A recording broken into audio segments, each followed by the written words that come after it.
और मोए बारज होंगी में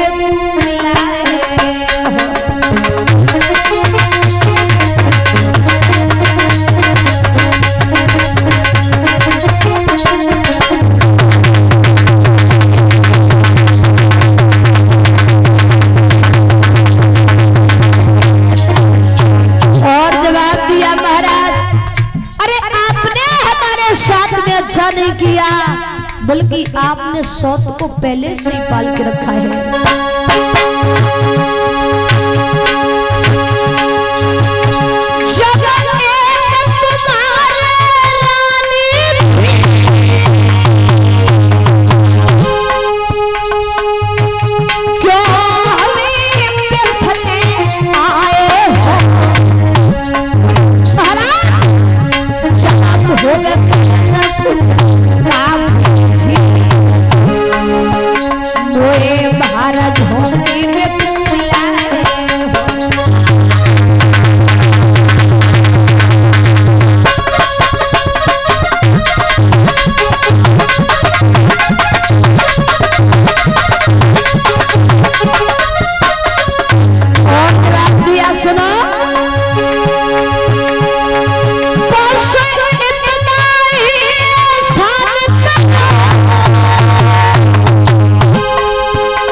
मेरे भैया, आज जो समय दादी को बीच करके सुरची ने बात कही,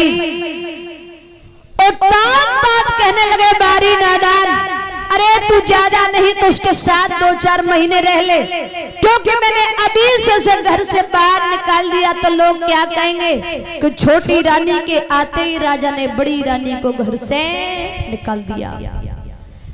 जवाब दिया, महाराज तुम 2-4 महीना की बात कर रहे, अरे हमें तो सौत की भाषा भी नहीं सुनाए, हमें 2-4 मिनट भी उसके साथ नहीं रह सकती। तो मेरे भैया, आज बड़ी रानी को पता लगा है तो महाराज वो दुखिया वहां से भाग गई, और भाग के महाराज बाने पे सौत के पैर पकड़ ले और रोए के जवाब दो, री बहन मेरा क्या है, मेरा तो इस घर में एक सहारा है, और तू केवल हमें 2 रोटी देती रहना और मैं तेरे बेटा को भी खिलाऊंगा। दादी को बीच करके सुरछी कहने लगे, नालायक, अरे बूढ़ी बिल्ली भंगन बन करके हमें रिझा रही है, छोड़ हमारे पैर, क्यों हमारे पैरों को गंदा कर रही है। और आगे बढ़ के महाराज सुरची ने सुनीति की पीठ में लात मारी है। आज उत्तानपादी सारा दृश्य भक्तों देख रहे हैं और कहने लगे कि उस रात हमने तुम्हें कितना समझाया था, लेकिन तुमने हमारी बात नहीं मानी। मैया ने कहा कि बहन तूने हमारी पीठ में लात मारी, मुझे इसका दुख नहीं है, दुख मुझे इस बात का है कि भगवान का दिया हुआ सब कुछ था, लेकिन एक औलाद नहीं थी, और औलाद के कारण आप हमारे स्वर्ग जैसे घर में आई। और रोई की मैया ने एक बात कही, मेरी पीठ में मारी लात, बेन कोई बाकी लाज नहीं आई रे, अरे दासी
भैया आज मैया सुनीति भक्तों रो रही है।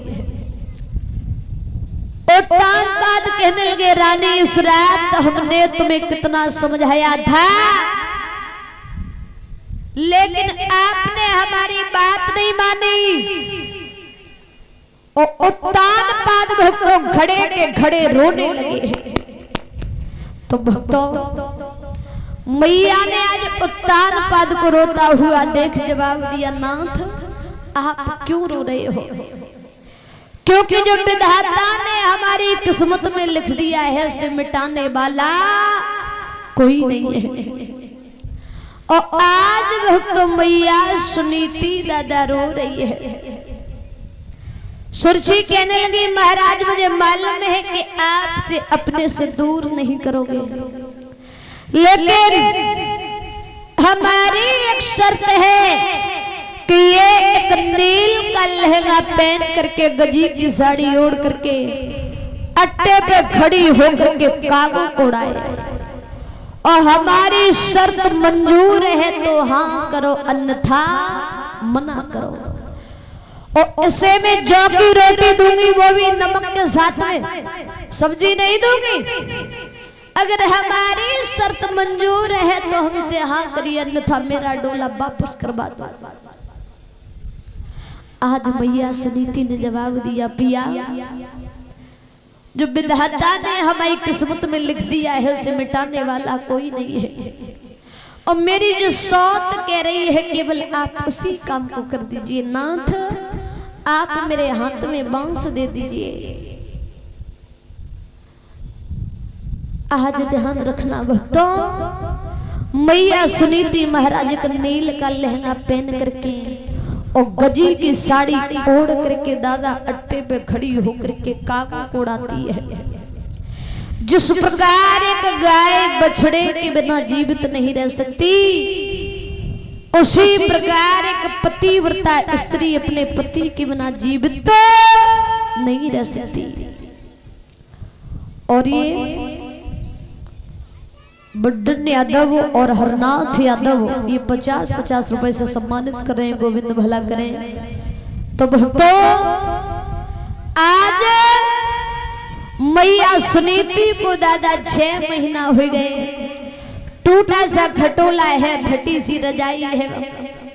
मैया लेट तो जाती है लेकिन मैया को सारी सारी रात नींद नहीं आती। मन में विचार कर रही है कि इससे अच्छा है कि हमारी मौत हो जाए।